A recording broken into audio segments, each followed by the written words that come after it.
Episode 46 of the Habs Culture Podcast. My name is Mark Anthony Bertaggia. I'm alongside Justin Schwartz. We're back in person. We're in the same room. You love to see it. Love to see it.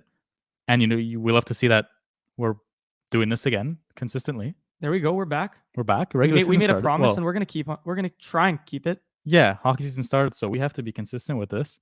The NHL regular season has started, while some teams are still in the preseason. In a different country, might I say. I don't. Mark, it's getting to me a little bit out of hand. The NHL makes an attempt at marketing their product. But why is it regular season in Prague? Right. Or Prague. That's what I mean. Why don't we just call it a preseason game? Yeah. And you still get, the fan attendance. You still get the marketing. People are gonna go. 100%. Look to the NFL, and I don't want to compare sports here because one's a lot on a much bigger scale. Yeah. But they play a few regular seasons in London. But it's kind of mid-season. It's in the middle. Not the opening game not of the season. Not the first two games of the season, which I'm sure for television purposes are not getting a huge amount of viewership. There was a game this afternoon, no? Yeah. Yeah. And to be honest with you, I think combined out of these two games, I've maybe watched a total of a period out of 6. I just saw highlights. So there you go. I mean, look, I guess they're doing the right thing down over there, but I don't think it's working. As a player, I'd find it weird.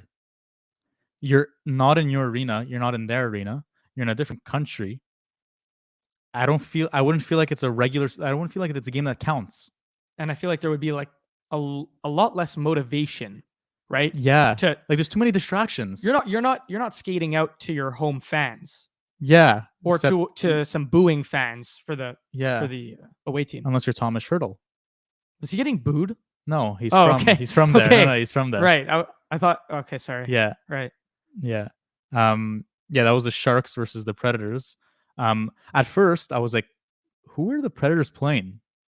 Yeah, because they were wearing their different jerseys. New jerseys, right? yeah. New jerseys. Which do you like their new jerseys? I'm in the middle. I like the jerseys. I find it cool. They all teal. Mm-hmm. Maybe if the pants were black, right, it would have made the jersey pop more. I think I'll always have respect for their jersey solely based off their logo. Yeah, their new jersey looks a lot nicer. Right. They removed the orange. That was orange on the side. I feel like they always had that orange just because the logo has the stick. Yeah. That's a little bit. It's just a waste of a nice logo with a bad jersey. But now they did a good job. Predators still look weird.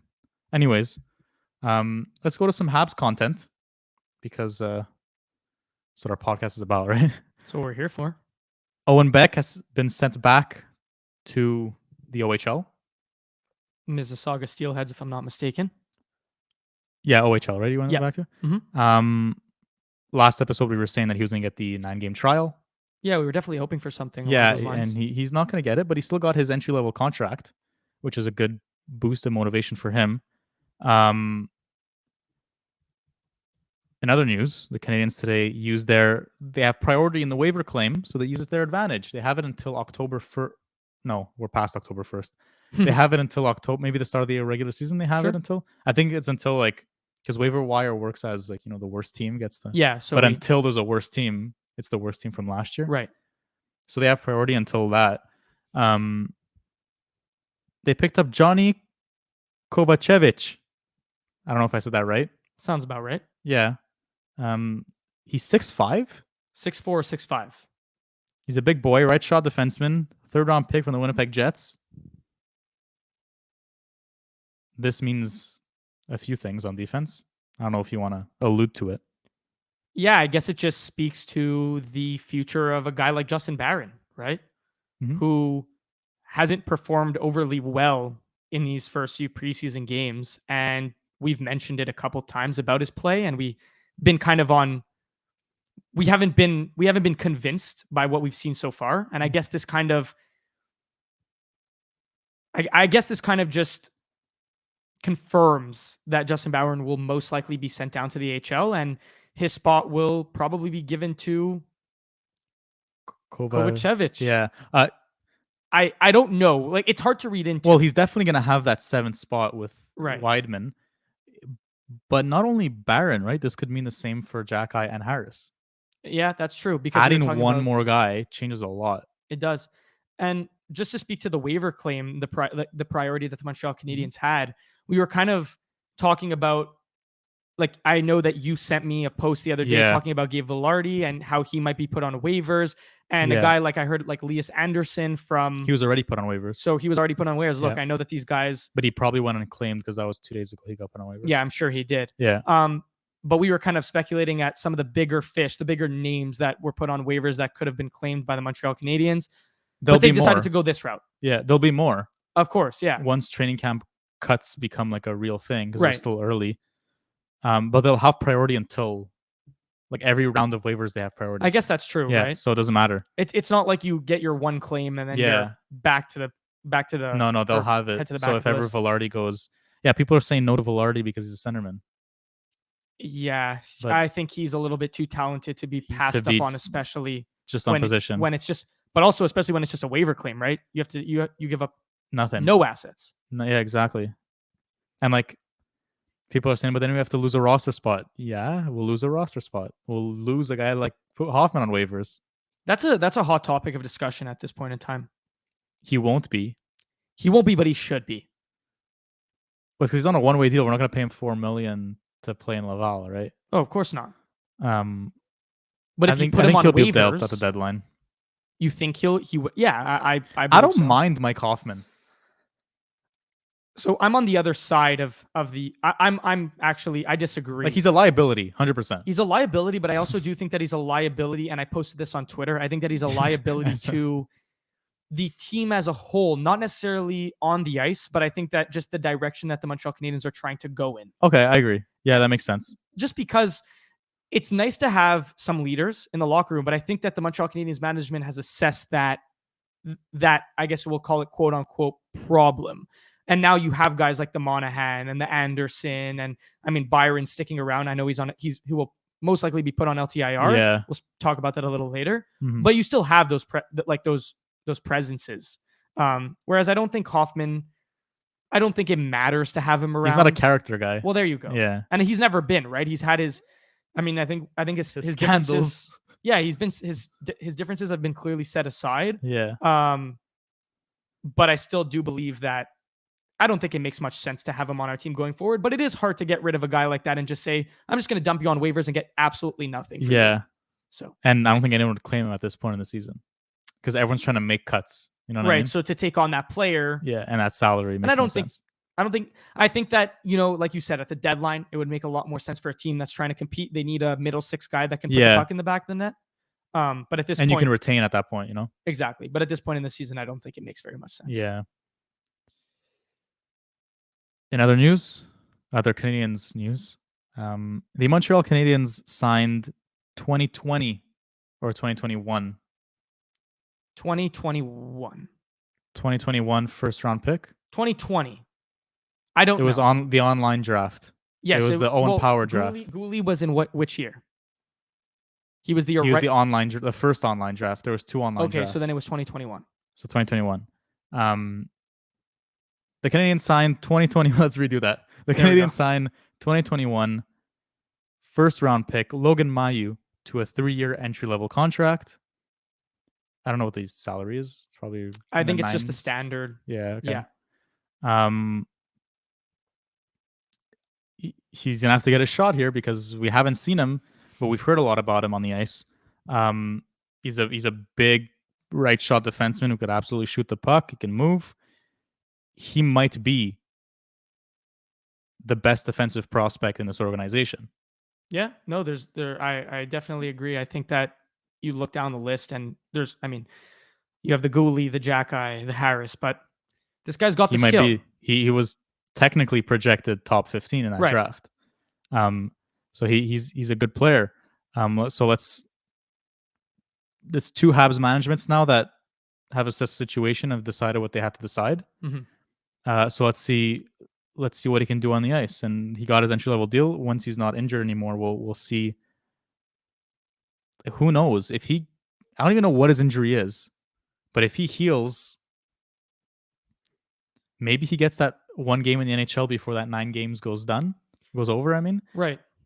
or that he just goes straight to Laval and he starts playing there, which I think will be the case. I think, considering the circumstance, slide him into Laval first and then slowly make his way up. But And if I'm not mistaken, he's dealing with some sort of injury at this. yeah, this he's period of injured. time. Yeah, Right, he's injured. I have no idea what it is. Right, we have no. If I'm not mistaken, it was low. Is it lower body? I think it's lower. Okay. Yeah, I just have no idea what it is. But he's skating. I guess we'll see. We'll see. Yeah. I think that's a situation that the Habs management is going to have to deal with. It's a delicate situation, right? There's we've seen what's on social media. You've seen the backlash that it's received. The Montreal Canadiens management has received for this pick. Clearly, they've decided to move on from the situation. Not necessarily move on. They've addressed it. They feel like they're taking the necessary steps. I think they believe that he's taking the right steps There you forward go. to earn the right for a and second the trust, shot. right? Yeah. The trust that he's changed as a person, and that Yeah. we'll put that behind him. Yeah. But we'll see, right? The second that he gets back on the ice, the second that he starts skating with the team or with the AHL roster, we'll get to see a legit, because we've seen some OHL action from him before he was injured. Yeah. And he was a big boy skating, skating. Sorry, let me rephrase that. Very good skating defenseman. Yeah. Is he a right shot? He is. Right shot. That's where everything comes into play here, because if he is that guy. Well, now he's gonna have to compete for a spot with Kovacevic. So Kovacevic, you know. Look, you know, it's kind of like when Kel Clegg was picked up, and he had like a crazy ceiling. I just feel like waiver pickups, everyone's like, wait, who is this guy? And then like all those people start tweeting, he's a big right shot defenseman. Yeah, there's a lot of hype, right? This is his war. This is his Jets fans love him, blah blah. And then he shows up, and you're like, what was the hype about? He looks like William Lagesson. Right. You know what I mean? So let's see. Oh, look, I have no idea. But in my opinion, I think that the waiver claim gets a lot of hype is because of the fact that you're getting a guy for free. When a third round pick, sometimes guys like that could be traded for, I don't want to say significant assets, but I want to say at least some sort of assets that could be roster depth roster players, or a third or fourth round pick, whatever it may be. So getting these guys for free, you are taking on zero risk, and there's a lot of potential rewards. So I get that. Like, I think a lot of people, especially Twitter people, like to hype up these guys because the Twitter world, the Twitter hockey world is very. I want to say they're very educated on a lot of. In every sport, they're very. We're Habs fans, and we just want to like gas these guys up, right? You want to give them. But at the end of the day, it's a seventh defenseman, right? So it's not anything to write home about. But again, we'll see. Who knows? Yeah. I'm not sure we can move on to here, but Habs play tonight against a pretty angry Ottawa Senators team who weren't happy about a certain Arbor Jacki. And I think Josh Anderson was in there too, that they were targeting players apparently in Rogers' hometown hockey. Where were they? Newfoundland? Or now they're in New Brunswick? Or maybe they were switched in Newfoundland, now New in Brunswick. Yeah. What's his name? Their coach? DJ Smith? DJ Smith, yeah. We met him, DJ Smith. Yeah, we did. Nice guy. Yeah, he is a very nice guy. He's clearly not happy with Arbor. And he sent did you see their lineup for today? No. His fourth line is goons. Really? Full on goons. Sabrin, yeah. So after last game, he said along the lines of he didn't like that his players are being targeted and they're gonna respond. And this is how he's responding with a bunch of goons. So is this Arbor, sorry to cut you off. Is this still considered to be hometown hockey? Yeah. So for the kids. So DJ Smith believes that Arbor Jacki, I know that this doesn't matter, but I'm just setting the stage here. At a 5:30 Eastern time start. Yeah. In a preseason game. Is that the? Well, it was. No, but is that the time over there? No, but I'm just saying, like, I guess the time doesn't matter. I don't know why I'm bringing that. I'm just saying that this game means less than nothing. It is about it's hometown hockey. It's for the kids. It's for the kids. And the reason that I actually did state the time was because it's for the kids who need to go to bed. And I think that's actually the reason. Yeah, but what's the Newfoundland time? Well, let's check that out because it could be like an hour difference. Newfoundland. So Newfoundland time right now. It's 7:15. So are they an hour and a half ahead? Does that make any sense? Makes sense that they're It's a time difference. Yeah, it is an hour and a half ahead. It says, why is Newfoundland an hour and a half ahead? So they are. That's what it says? Yeah, Why are they because I not- think people are asking why it's like, but then People they are give you a Googling map why- with the. Why is Anyway. Rogers hometown hockey so early? But yeah, so an hour and a half ahead. But the reason I say that is because look, like the game started at 5:30. That means that the game time is set for 7 p.m. 7 p.m. start. Like every other game. Yeah, I guess it doesn't matter. I don't think- know. I think don't you know. should I think hop I'm off reading, the- yeah, hop off I'm the- reading the too much into time. the time change. Yeah. But anyway, the point that I'm trying to make is that this game means less than nothing. Yeah. It's another preseason game, but more than anything, they have the players walk out onto the carpet. They sign the autographs. They make the kid's day. You saw that picture with Slavkovsky. He made that kid's day. Arbor Jacki posting on Instagram Live or Instagram story for Montreal, like showing that the kids are chanting his name. Like it's about the experience. Yeah. And DJ Smith truly believes that these kids. He's nutty. That his top players got targeted. But when When he you're says- a top player in the league, you're going to get targeted. So he's going to be nutty all year if that's... And I'm sorry, Timmy Stutzla. People are going to target you when you flop. And you cry. I don't know. I don't know if it was like I think I saw the same video as you, like in front of the net there when he like fell. Oh, I don't know just who was getting targeted in specific. I just think he has balance issues. Like he can't stay up. Yeah. But at the end of the day, if you're DJ Smith, you're looking at a kid who's going out there to make an NHL roster and try and stand out. Obviously, he's going to go line up your guys. Yeah, that's fair. Obviously, he's going to do it. And if you're mad, sure, put out a goon squad. But it's just it's immature to say last game, oh, we're gonna come back and answer and they're gonna know what's up. And then evidently do that. But if you would have like under the radar put in some guys that are gonna go and lay us some hits, okay. Send a message. I don't mind. But we'll see. Anyway, yeah, I don't love that from DJ Smith. I just think that there's no point. There's no point. But whatever. Again, it is what it is. I guess we'll see tonight. Arbor Jacki worked at Costco during the pandemic. I saw that. It's a great story. Yeah, very cool. And then what? It said 3 or 4 months later he was offered an NHL contract. Yeah, but cool. I remember when he signed that contract, we spoke about this. This Yeah, is the first time I hear about this talked Costco about- situation. Yeah, I don't think we heard about the Costco situation, but I think we heard that he was just a normal guy off the streets, like Yeah. that was just given an opportunity, Yeah, which is like pretty cool. yeah, like ESPN posted. That's pretty big. Yeah, that's pretty cool yeah, because that's- ESPN like American, right? Yeah, it's more. Yeah, it's not just specific to Canada. So yeah, that's going on tonight. Yeah, we're recording this Saturday, October 8th. If the episode comes out tonight, then it'll make sense. But For if sure. not, Do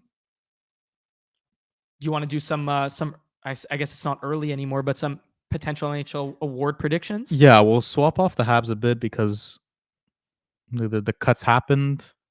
There'll be more probably in the coming days. So yeah, we'll I'm very, very curious because, like you just mentioned, like cuts coming in the coming days. Mhm. I mean, the Slavkovsky situation to me is very interesting. I mean, it's interesting to everyone, but is he going to get 9 games? Is he going to be sent back to the AHL right away? Like, I really Yeah. don't know. I think his situation is I very think they're much going up to in the give air. it to him. I don't know if they're going to give him 9. They're going to let him play out until, no matter what, his contract's getting burnt. Mhm. No matter what, it's getting, there's 9 games or 10 games. His contract's getting burnt. But to me, Mark, it's not necessarily about Or his you year, burning his the first year is year. getting burnt. It's not about that for me. It's more about you're saying you let him play until you were about to you I was were- going to say you let him play until you're 100% sure that he can't play here. But is that the way to go? No, because then it looks like a demotion when he gets put to Laval. Exactly. Rather, if he's sent to Laval training camp Then and you he gets get called up, promoted, right? yeah, Yeah, I think that makes way more sense. And I hope that it's not a. I saw some Twitter like people tweeting like, it's not going to be. He's not just going to stay up because he was the first overall pick for the Montreal Canadiens. Like they'll do what they need to do. yeah, And I really hope that They they do. stick to that because, again, like we mentioned last episode, like players develop at their own pace, and whether it takes them 10 games to get used to the pace of the NHL or it takes them 2 years to get used to the pace of the NHL, so be it. It just because he's a first overall pick doesn't necessarily mean that he has to come out of the game Yeah. flying, right? and like he doesn't look bad. He doesn't look bad, He but just doesn't look ready. I just think that losing 10 to 15 pounds would do him some good. Yeah, he just doesn't look ready. But you could tell it's there. It's there. He's a Absolutely. good hockey player. Absolutely. Yeah, let's do these award predictions. Let me open up the awards, like all yeah, of them. I have them here actually. Oh, you have them? Okay. Yeah, perfect. so I put the ones that I think that would be most, like the prominent ones, like not like I didn't put every single award. So I put the Hart. I basically put everyone. I put the Yeah. Hart, the Norris, the Vesna, the Jack Adams, the Calder, Mhm. and I put the Selke, but we don't need to go. We don't Yeah, need we'll to do it. We'll do Okay. every single one, even the humanitarian award, whatever it is. Sure. But if you don't mind, Yeah. as you read out the title or the Like tell you which put one the it is. description for the listeners. Yeah, absolutely. Right, like so that they know. Mhm. And we'll do that. So let's start with the Hart Trophy. By the way, I haven't prepared at all for this. Neither have I. So it's Okay. going to be. I just wrote down the ones that I think we Okay. should talk about, but I think it's more fun. It's a little bit more raw. Yeah. So we'll start with the Hart Trophy, which is given to the MVP of the league. Mhm. The MVP of the league.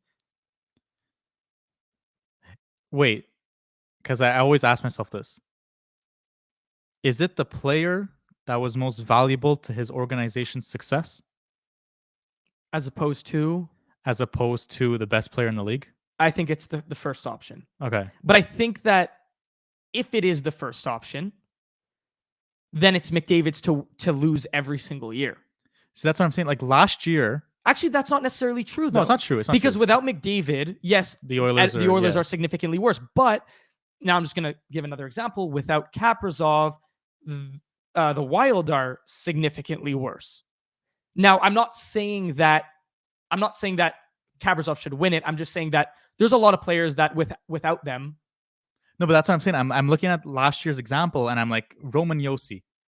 If you remove Roman Josi from the Nashville Predators, I could play them in beer league. Sure. Well, they're not making the playoffs. Right, they're not making the playoffs. You add him, and he's so valuable to that team's success. That's what I consider as the Hart Trophy. Like he's just, but you also have to put ridiculous numbers.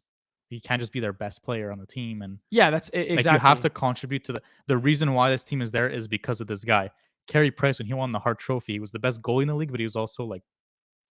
He was the reason the Canadiens were the Canadiens. Yeah, and without him, they would have been a bottom team. Yeah. Right? So we have to keep that in mind. Okay. But I guess we'll just go based off of the because I do think the first scenario the first like description you gave was the accurate one.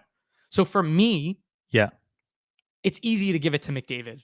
Mm-hmm. But the guy that I would go with this year is Kirill Kaprizov. Mm-hmm. And I know it might be a little bit off the board, and people will be saying, what's your ideology behind that? Like, why do you believe that? Like, do you really believe that? I think that it's McDavid's to lose at the end of the day. Even though Matthews won it last year, I do think that ultimately it is McDavid's to lose going into the season. However, I do think that Kaprizov is a young player in this league, put up 109 points or 105 points. I can't remember exactly last season. He's going into a season where you take out a guy like Fiala. So that's a big part. A guy who put up 90 plus points last season.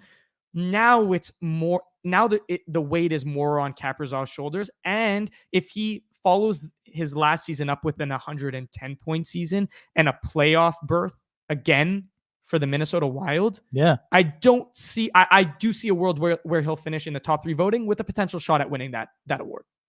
It's a very good option. Again, I like it's McDavid's to lose because McDavid is the obvious choice. Right. I just feel like the NHL and I feel like most leagues have a hard time just being like, yeah, we're just going to give it to you every single year because if he deserves it, he deserves it. Right.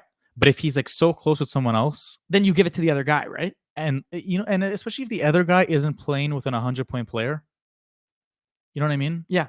Like McDavid's on a power play with another 100-point player, but obviously McDavid's McDavid. I'm going to go with Cale Makar. I think he gets that another accolade. I don't think that's a bad take at all. I think it's another accolade.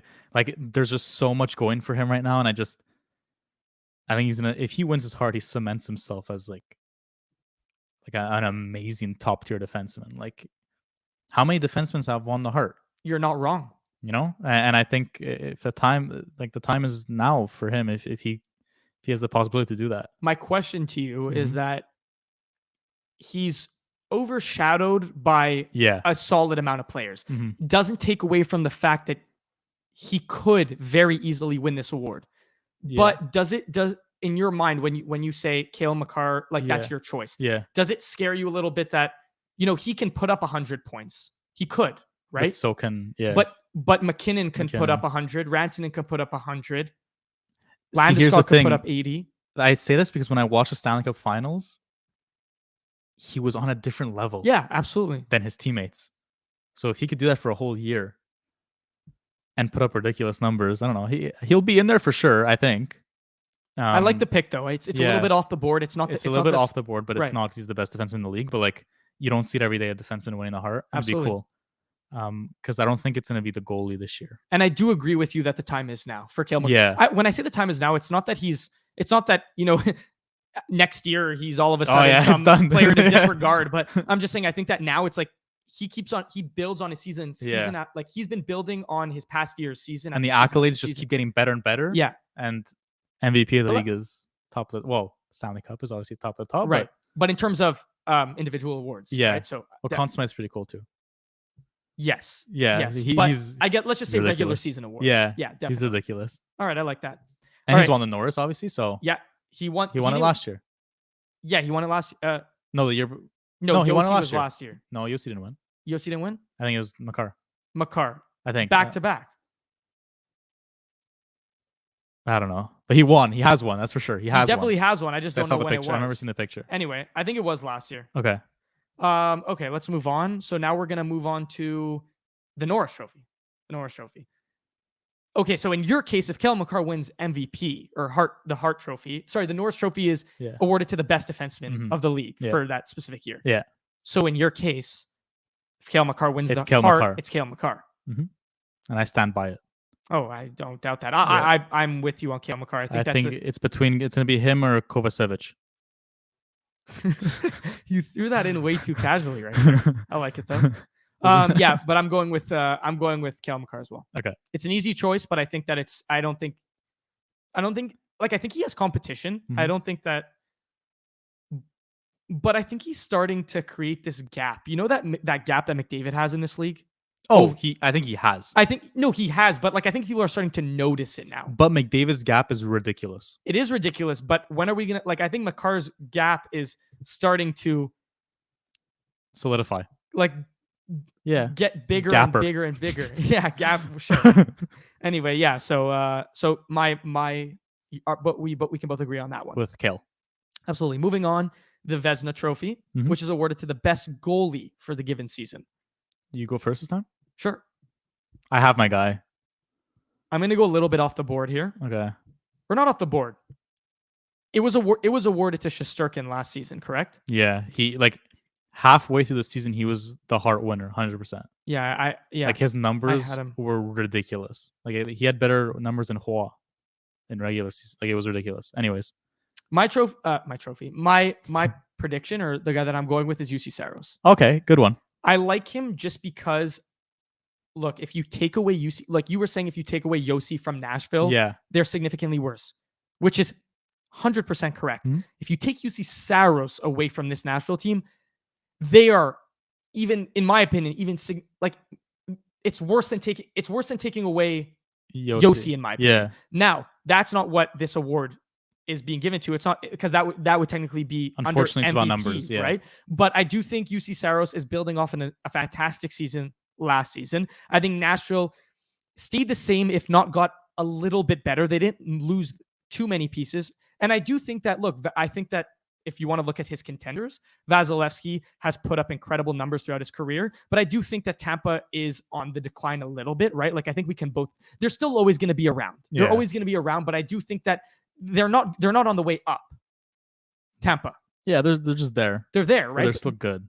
100%, but they're not getting better. Yeah. And I think that in Shesterkin's case, I do like the Rangers a lot this season, but I do think that Shesterkin, I don't even have anything bad to say about Shesterkin. It's just tough to go back to back. The odds are in his favor. Right. So that's the reason. And I think Saros, if I'm not mistaken, was in the top 3 voting wise last year. I think it was him with Vasilevsky. Exactly. Yeah. So I think Saros is going to take that next step, improve his numbers a little bit along with his team's numbers. Okay. And I think that will give him the upper hand on the Vesna in the 2022-2023 season. Okay. I'm going to go Vasilevsky. Okay. Yeah. Well, you're boring. Well, it's I'm like I'm trying joking. to think like I'm messing around. going off the board. There's not like the only guy to me off the board would be Sorokin, but not he's bad. probably I don't know if he's gonna play that much with Varlamov still there. You know what I Right. mean? Like I still do think that his split is still like 75-25%. yeah. But So I mean, I still, I'm with you. if I really had to put in a dark horse, but like we're predicting here, so I'm Yeah. gonna predict Vasilevsky. But if I have to put in a dark horse, I put Thatcher Demko. But I don't see them getting enough wins for him to win the Vesna. I don't Fair see them enough. making the playoffs, you know? So not yet for Thatcher. Like he's a good goalie. There's a lot of good goalies in this league. Right, but none that can, that are like there's a very small pool of exceptional goalies. No, but I mean like there's a lot of good goalies that can win the Vesna, but their team won't allow them to win the Vesna. Right, that makes because sense. it's purely statistics. And I also wanted to add on to the Norris voting. Mhm. I wanted to throw in this is a dark horse, but I wonder what you think about this. Brent Burns.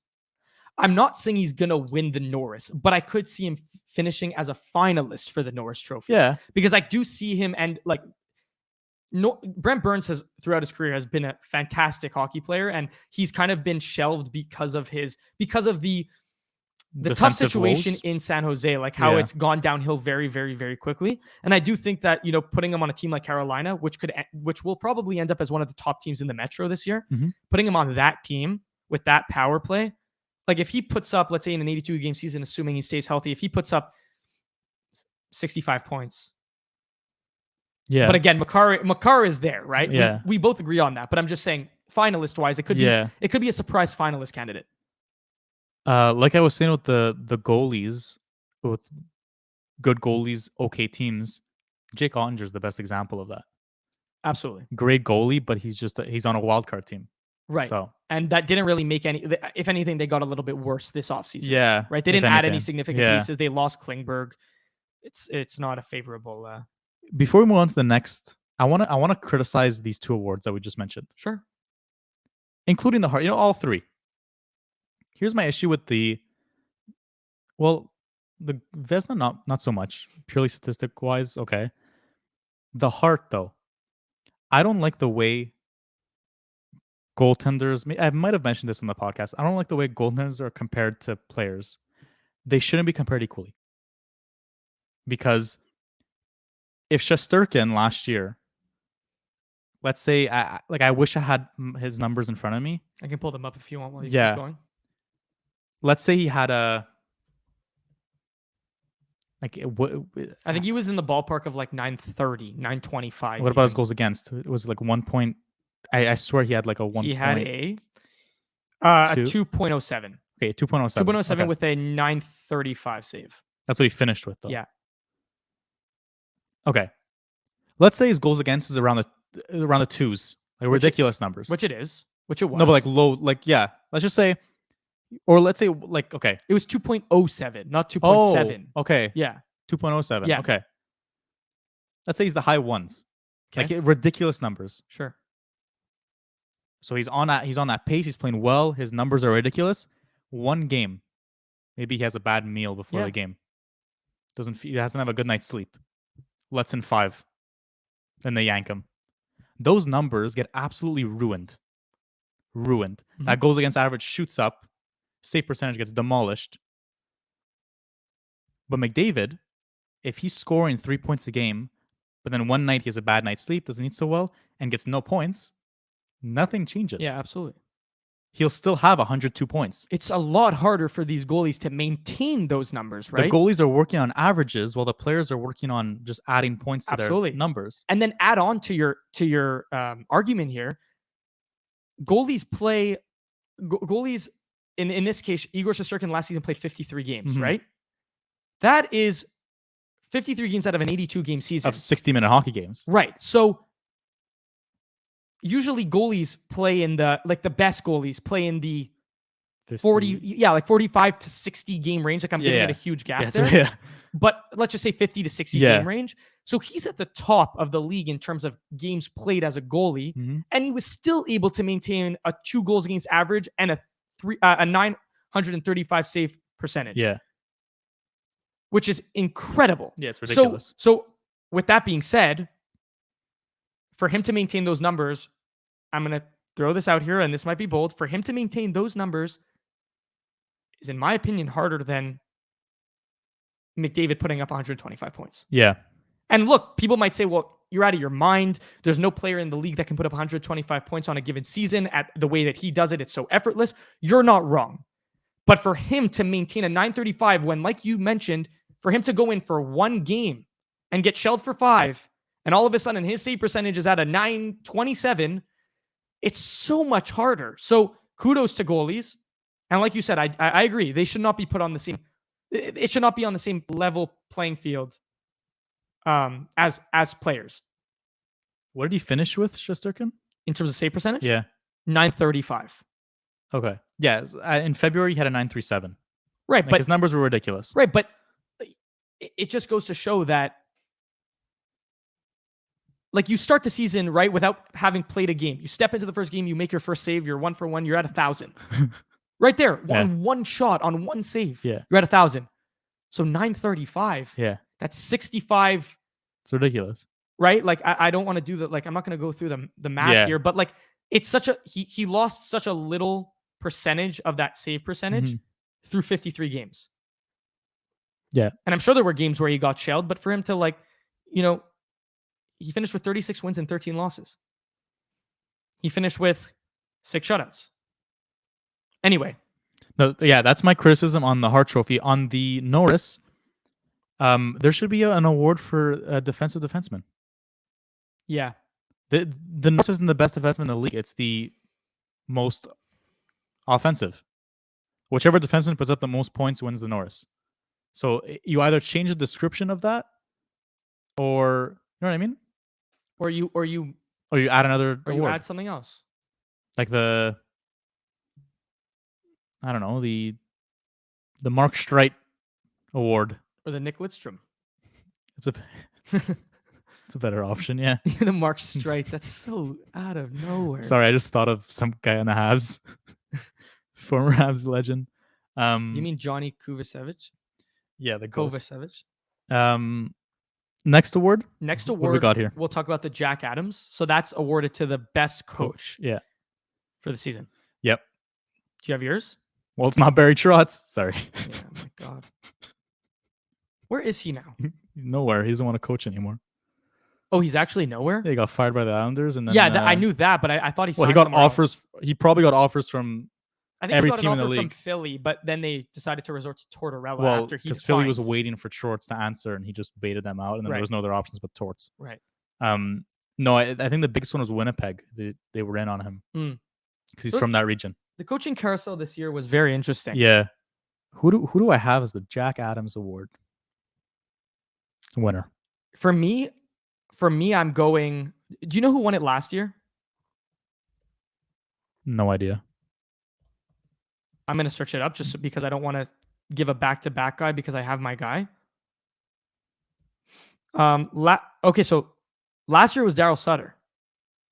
Really? Wait, is that? Yeah, Daryl Sutter. Yeah, last Calgary. year, Yeah, it makes sense. Yeah. Yeah, so he won it last year.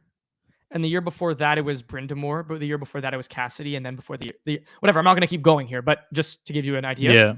Mine, assuming they make the playoffs. Okay. And assuming, because this guy, I feel like flies under the radar every single year. And if they were up to me, I would have given it to him last year. But the thing is, Calgary was too good of a regular season team for the new coach to not be awarded this award.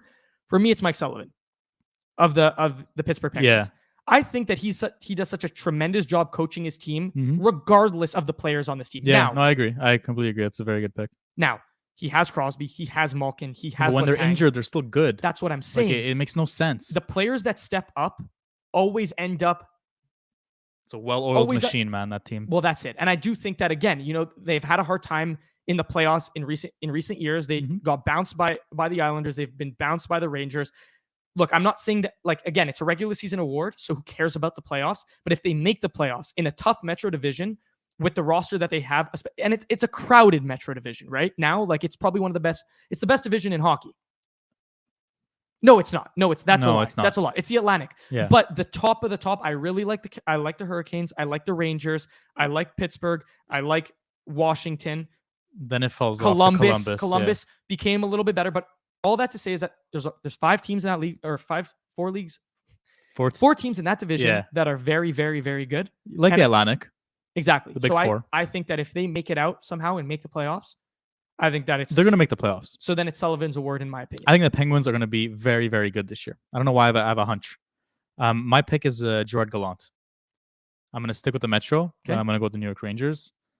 Yeah, that's. I don't think there's really an explanation. I think they're going to take a nice little, take the momentum that they had in the playoffs and bring it into this year. And yeah, but I like Sullivan. I like it's a good pick. I like that. I like your pick too. And Thanks, man. the reason that I say that too is because I personally, this year, if it's not Colorado winning the Stanley Cup, and you can give your take, I have the Rangers winning the cup. Yeah, I have except for the Avalanche, either Carolina or the Rangers. Okay. I'm very big. Like, I was big on the Rangers last year, and I think that remember when Montreal, it's 2 completely different teams, but remember when Montreal made it in that COVID year, they played against Pittsburgh, even though some people it's a very split decision, but some people will say it was a good thing for Montreal to make the playoffs. It was a bad thing for Montreal to make the playoffs, but ultimately they received they gained a lot of experience for those young guys, right? In that bubble. Yeah. For the Rangers this year, they made it to the Eastern Conference Final.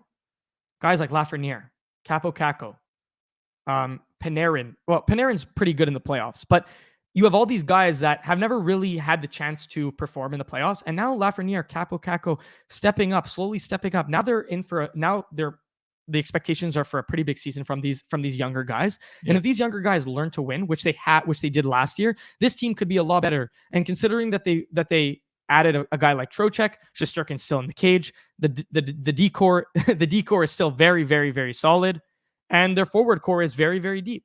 So with that being said, I mean, I think it could be a big year for the Rangers. Yeah.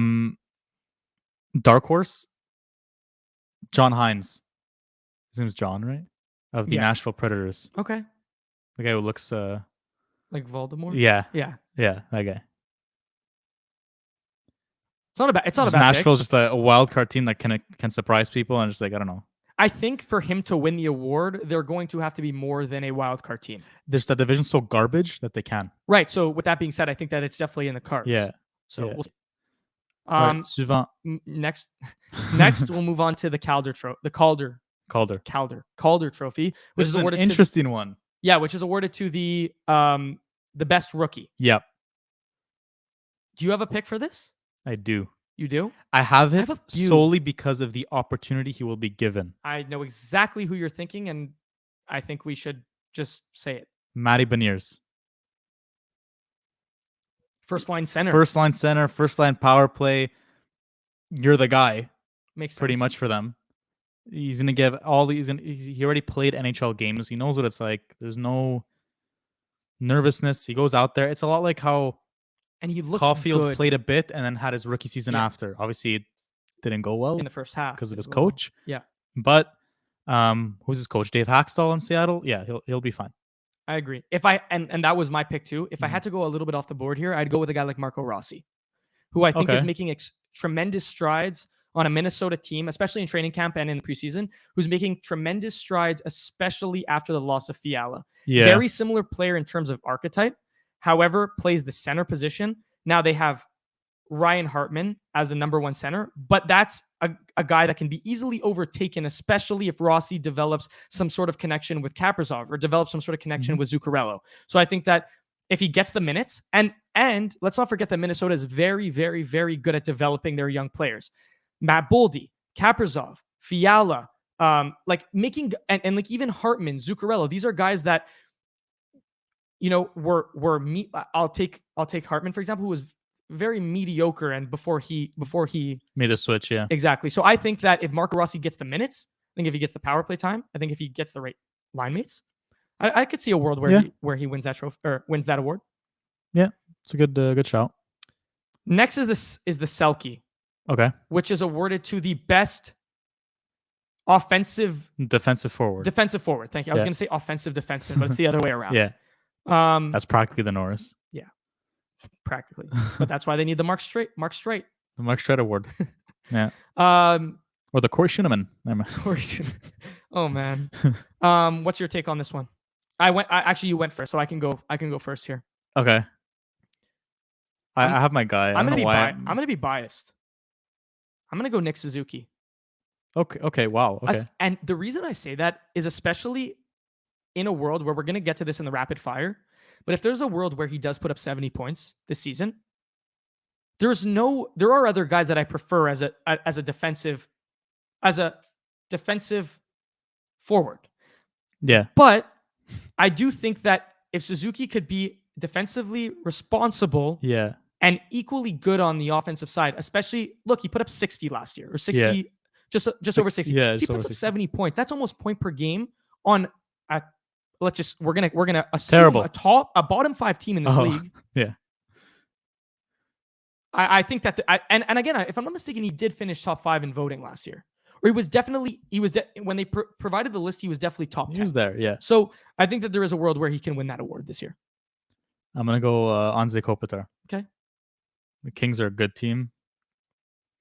He's gonna have that responsibility of him and Dano lockdown. You know. Yep. So I I'll think go the with him. easy choice this year is or every year is like Bergeron, Yeah, but he's injured. that's gonna become the Bergeron Award. They should just call it. Yeah, the they really Is should. he hurt? I don't think he's hurt. His teammates are hurt. Yeah, he has Marchand and McAvoy are hurt, but I'm pretty sure that he's dealing with And something Hall. at the moment. But it's Oh, I see. it's minor. It's Okay. minor. If I had to give it to someone though that like was the standout, it would be Barkov. I think Ooh, that Barkov. Forgot about him. Yeah. I think that what he provides on both ends of the ice is Barkov. There's too much of a gap. But I do think that again, like the reason that I said Suzuki, and I think that the reason that you're saying Kopitar is because these are guys that play on like Barkov plays on a team that got worse. They got worse, Yeah. but he still plays on a high-powered team. Like I still consider Florida a good hockey team. Oh yeah, for sure. Montreal Canadiens, I do not consider a good hockey team, and the Kings are middle tier for me, moving in the right direction, but still middle tier for me. So if these guys can stand out on the defensive side, but also put up the points, I could see a world where these guys are in contention for this award. The Kings took the Oilers to 7. I thought they were gonna beat the Oilers. Like, I had them in my bracket beating the Oilers. I think that was a little bit disrespectful calling them mediocre because I think they're but they're not elite. They're middle of the pack. Like they're just like they're above average, but they're not. That's too mediocre. far. Yeah, I guess it's mediocre. No, it's it's whatever, above average. Whatever. Anyways, but Selke's always the same. Kopitar, O'Reilly, Barkov, Bergeron. But that's why I think that a fresh face. I don't think they'd have a problem giving it to a guy like Suzuki who. Oh yeah, but it all depends on the votes, right? Yeah. Of course, it depends on the votes. But yeah, him or Hoffman. Anyways, him or Hoffman. You just throw those in just Mike. Casually. Okay, I have to take over as host now. The Montreal Canadiens will be taking on the Toronto Maple Leafs at 7 p.m. Wait, repeat? The Montreal Canadiens will be taking on the Toronto Maple Leafs at 7 p.m. as their season opener. Are we done the awards? Yeah. No, we're not. Well, those are the ones that I put. What else do you want to put? What about the Clarence Campbell? Oh no, that's a team award. The one where the humanitarian one. I don't know. the Lester B. Pearson. I don't know what it's called. The Lester B. Pearson. I don't know what it's called. Hold on. It's Bill Masterson. Bill Masterton. Yeah. Masterton or Masterson? NHL awards. Yeah, Bill Masterton. No? Can't forget about those. Well, I don't know who's going to be the best civilian. Oh, Lady Bing. We'll do the Lady Bing. Bill Master? Well, Bill Masterton's later on. Okay, so what's the Lady Bing? Lady Bing is the most... What is this word? Most gentle manly player. I swear I'm on NHL.com. Most gentle manly player. So is that the one that takes like the least penalties or something? Maybe. Yeah, exactly. It's exactly that. So Kyle Connor won it last year because he had 2 minor penalties in 79 games. You're trying to tell me the softest player in the league. Well, the most responsible. I wouldn't call it that. You could take good penalties. Well, there's such thing. Yeah, Lady Bing. I'm gonna give it to Sasha Barkov. No, he's feisty. He's not. Sometimes he's not. Give it to Timmy Stu. Give it to Pizzetta. Ryan Reeves. Ryan Reeves, that's your lady bang. No, I don't know. I don't really. Just throw someone. Okay, I'll Could be throw anyone. out. It could literally be anyone, No kidding.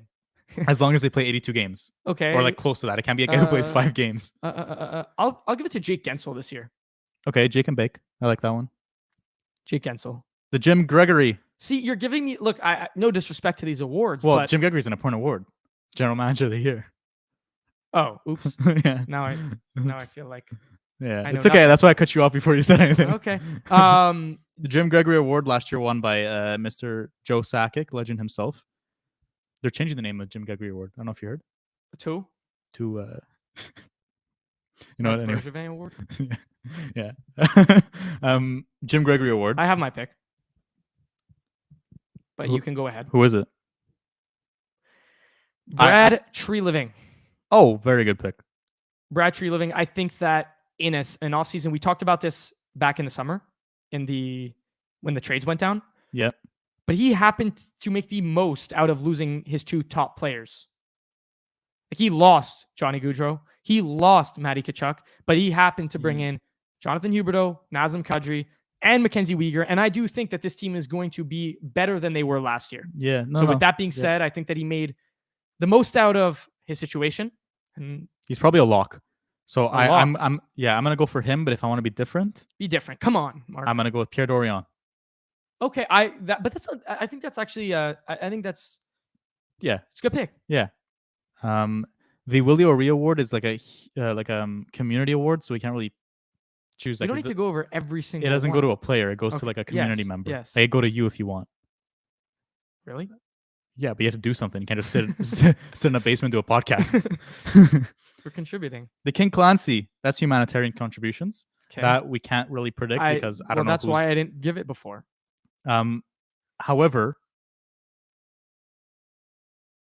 like I'm trying to think of someone who has. I can't even think of someone. Anyways, Bill Masterton was actually won last year by Mr. Carey Price Which one's himself. this one? Dedication to hockey. Okay. But again, you can't really predict it because something has to like happen. Yeah, something has to happen, but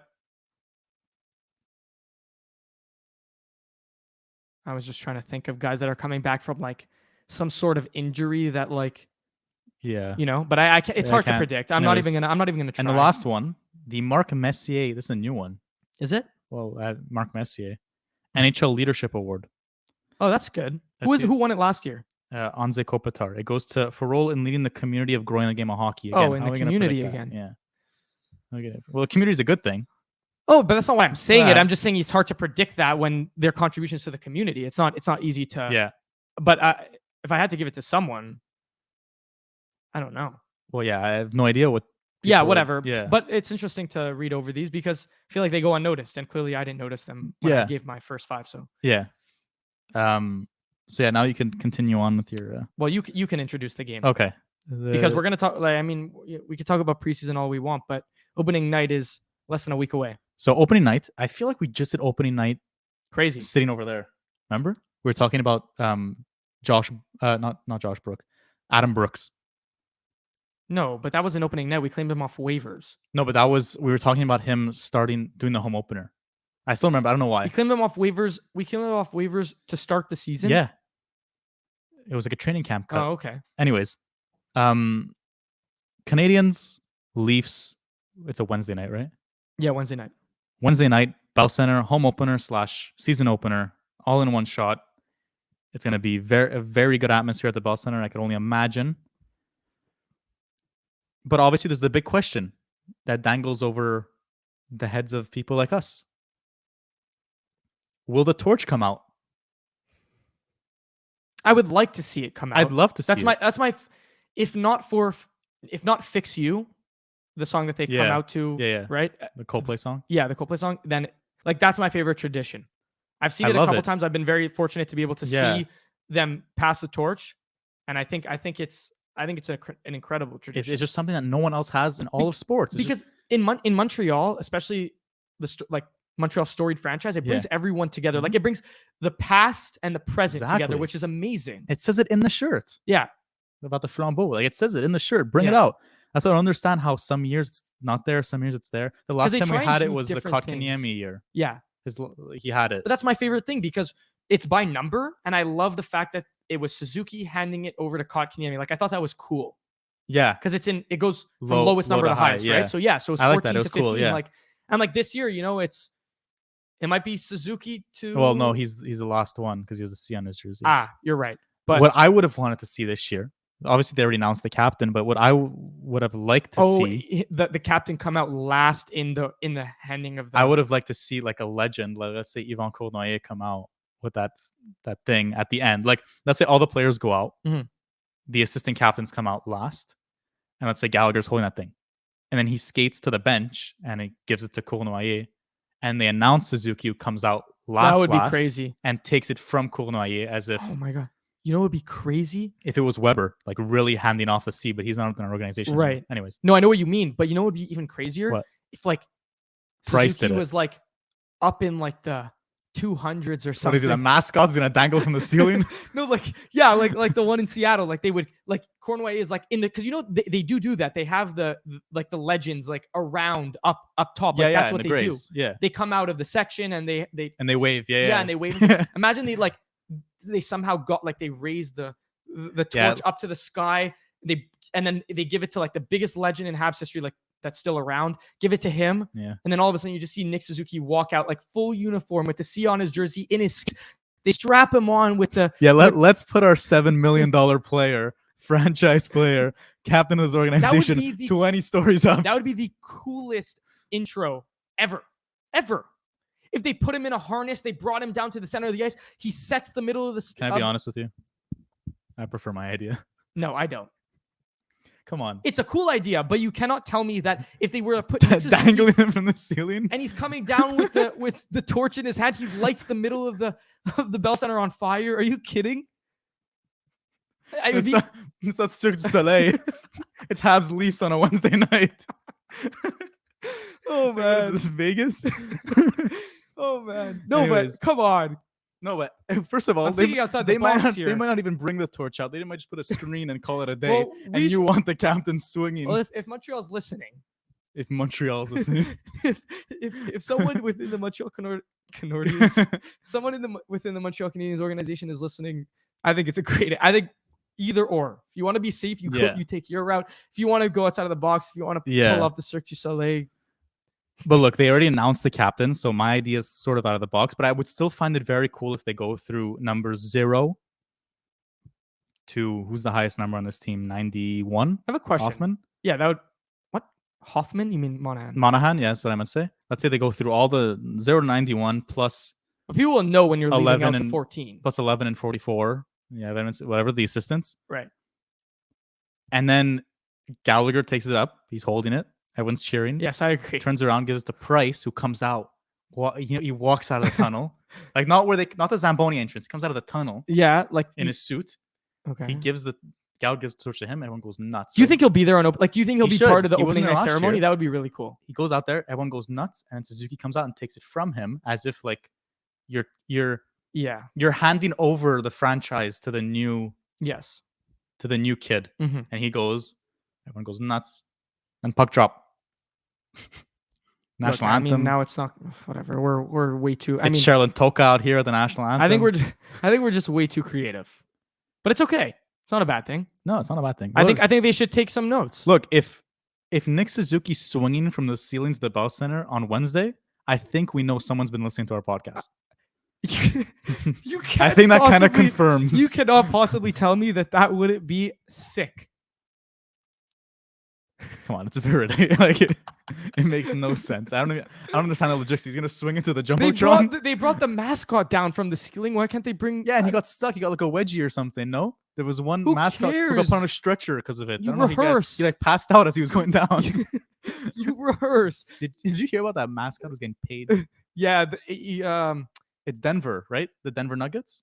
No, is it Nuggets or is it the Denver No, it's not the Broncos one. No. It's the Nuggets. Yeah, I think it's the Denver Nuggets one. He does these crazy... It's that guy, right? Who gets crazy. I think he passed out too. Yeah, it's good. Yeah. Nuggets mascot passed out. Yeah, so they were bringing him down. No, that's not what happened. What? He's the guy that does the crazy tricks and he does the flips and all that. Let's rewind. I brought up the Nuggets mascot. I think he's the highest paid mascot in sports. Yeah, he is. Yeah. he's very cool, but he also, when I mentioned the unconscious mascot, he was the guy. Right. I didn't know it was him. Oh, So they were bringing him down from the ceiling, like, you're gonna put the $7 million player, and he just passed out, that's messed up. and he's just floating. What the? The guy got nervous. Oh my god. Anyway, I still think it would be cool if your captain's not scared of heights. You got to take a shot. That would be insane. I say it would he be sings electric. the national anthem, like Malcolm Subban. That was cool. That was really cool. So apparently he makes $625,000 annually. Who does? Malcolm? No, the Nuggets mascot. Oh, I thought you were about to tell me that he could make more money singing the national anthem. But anyway. Yeah, Okay, that's crazy. That's pretty insane. cool. Rocky the Mountain Lion. Yeah, he's the guy that does like the crazy like flips and Yeah, then it's Harry the Hawk for the Atlanta Hawks, and it's Barry the Bull, Chicago Bulls. he's iconic. Yeah. All right. Hugo the Hornet. Anyway. Go the Gorilla. Anyway. So Wednesday night we have speculations as to what we want. Yeah. We're still talking about on this mascot note. Did you see Seattle's mascot? Yes. What is it again? It's a troll. Yeah, it's and he's just they could He's have why didn't scary, they just bro. He's like wearing mascara or something. why didn't they just make it like a any sea creature? Do the Red Wings have a mascot? They do. Is it? It's a little. Is it a little Caesar's octopus? pizza No. guy. I don't know. Like Vegas, everyone wanted like a cool night, and they has this little rock dude, and it's like okay, it's like, you know, Rock dude. it's like okay, he looks like a little rock guy, but to have a troll makes zero sense. Anyways, continue on with your No, I was hockey just talk. saying we're excited for Wednesday night. Should be fun. Well, we're saying the expectations a bit too high. Why? Clearly, you want to see someone swinging from the I don't think it's ceiling. gonna happen. I'll I take just you to think the that I should be circus. Have you been to the hired. I circus? should just be hired to the event management team. Yeah. Why not? Why not? Outside the box thinking, and everyone else takes out. Another thing, like there's no bad ideas. There is no such thing, and I don't think that's a bad If you idea. throw out, I don't like that you're. No, I don't think you're giving me enough credit. They're bringing the mascot down on the thing. You can bring it's the player. mascot. It's they can replace the Okay, mascot fine. with a So snap of the you get him fingers. hanging. Okay, you get Nick Suzuki hanging from the middle of the jumbotron. I think we should just move on. Whatever. It's a no for me, Justin. Fine. Anyway, You want to wrap it up on rapid fire? rapid fire. Let's do it. Let's do it. All right. I wish we had like a segment. You know, like as I say, let's end it off on rapid fire, and it goes like there's a song. We can do that. Send us some DM on Instagram if you singing the words rapid fire, and I'll put it on an audio, and we'll. Or we can get the person that does the beginning of our Yeah, undisclosed. undisclosed. We can never It's like anonymous. yeah, but what is that thing where like you don't know who it is? It's like that Dude Perfect Panda.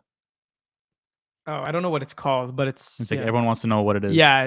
Well, yeah. you guys will never know You'll never who know. it is. But anyway, rapid fire. Okay. I have one. I'm missing two. Shoot. Nick Suzuki over under 70.5 points this season. You're gonna be mad at me. It's okay. Under. Okay. I think he has Can I too much hear- on his shoulders. Too much on his shoulders. What are you projecting him for? Just out of curiosity. Or if you like ballpark I think he matches what he did last year. matches, but he takes on more of a responsibility being the captain. Being the captain, swinging from the ceiling, you know, right. Yeah. the usual. Yeah. The usual game day operations. Number 2. Will the Montreal Canadiens finish with over under 35.5 wins? Over. Yeah. How many did they finish with last season? It was definitely under. Was it? 100% it was. Oh yeah. Oops, I don't want to say. I never like to say that and then get proven wrong. Let's see. Let's see here. It's not very rapid. Whatever, we'll recap it and make it rapid. Don't worry. This is the numbers episode. This is the numbers rapid fire. 2022.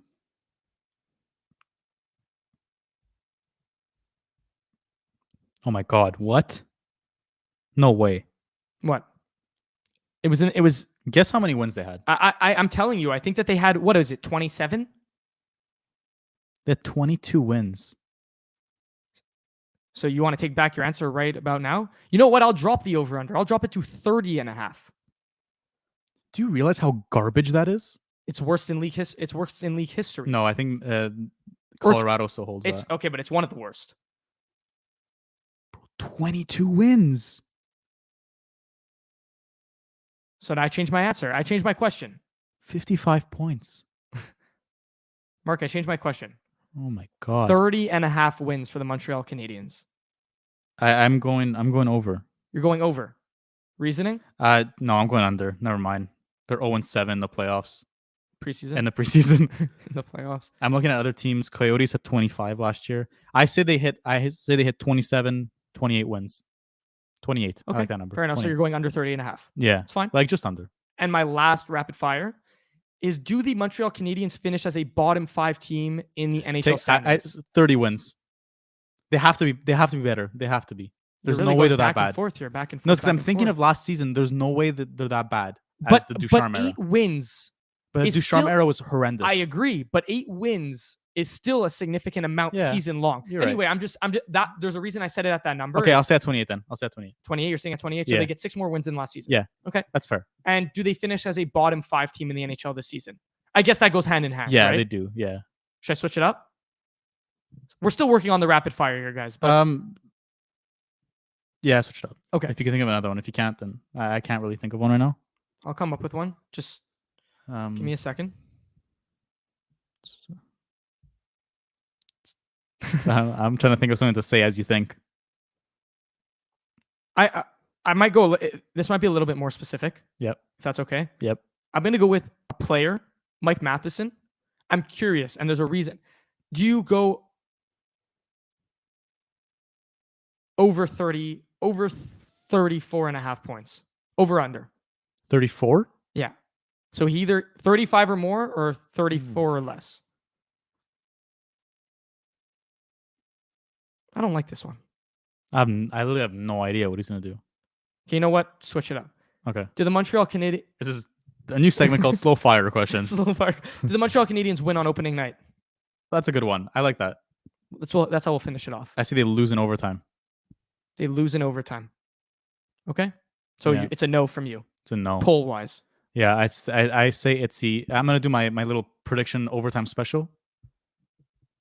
Oh, here we go. I'm going to say... Bold prediction time. So Canadiens lose... Can I recap the rapid fire for those listening? Yeah, sure. Nick Suzuki over under 70.5 points. I said under. You said under.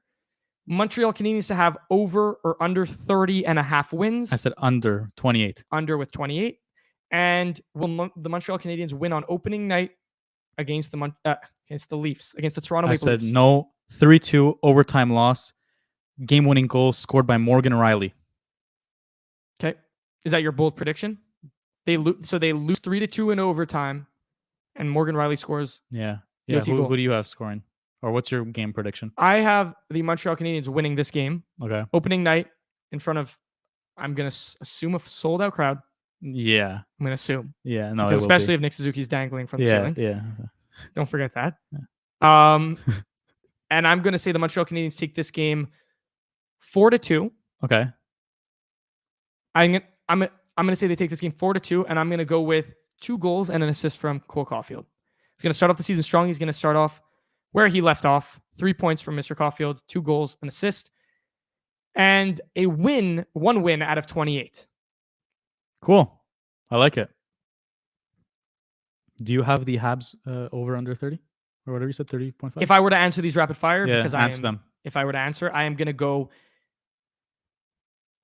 under on the 70.5, but I think that he's going to hit like I said, I was talking about the Selke before. I think that'll hit the upper echelon of 60. Mhm. So the 68 to 70 range type of thing. Like, I don't think he'll cross that line. Yeah. Especially with what you were mentioning before. I think 30.5 wins. I think the Montreal Canadiens will exceed that amount by a win or 2. I think they will end up with 31 or 32 wins. I do not think that they will be nearly as bad as they were last year. And on Wednesday night, I think that they do take the win. So we agree with 1 out of the 3 questions. So it makes for a fun rapid fire session. Yeah, fun rapid fire session. That was a bit slow at the beginning. Yeah, but we're working on it. But it ended up rapid. There you go. So we'll end it off on that note. Whoever joined us today and wherever you're listening to, whether it's Spotify, Apple Podcasts, Google Podcasts, iHeartRadio, YouTube. Amazon. We film this live. We're filming this right now. We're on YouTube. Justin, look at the camera. We're on YouTube. So if you guys want to see our faces, because you could see our Bitmojis on our new logo. We have a great setup. Yeah, we have a nice setup here. So yeah, go check it out on YouTube. Otherwise, habsculture.com. You guys know the drill. You could check out all our episodes. Habs Culture on Instagram. See all our content. Habs_culture on Twitter. I feel like this is said in the intro. It is, but you gotta start and finish with it. Maybe people skip the intro. Yeah, you never know. And then TikTok, which is not in the intro. That we might have to edit. Mm-hmm. We might have to call our intro person and maybe fix that up. Our voiceover. Yeah, and that's going to be at Habs Culture. So the same as the Instagram. On TikTok, go check it out. Instagram, Twitter, TikTok, habsculture.com. All your streaming platforms. YouTube if you want to see us in person. And if you want to, as you're cleaning up your room, making your bed or something, cooking up a meal, you put it on the TV on YouTube. Look at us talk. And otherwise, just stream it as usual. And yeah, so we thank you guys for tuning in. We hope you guys enjoyed this one. If you guys want to see or like the idea of Nick Suzuki swinging on top of the Bell Center, DM us.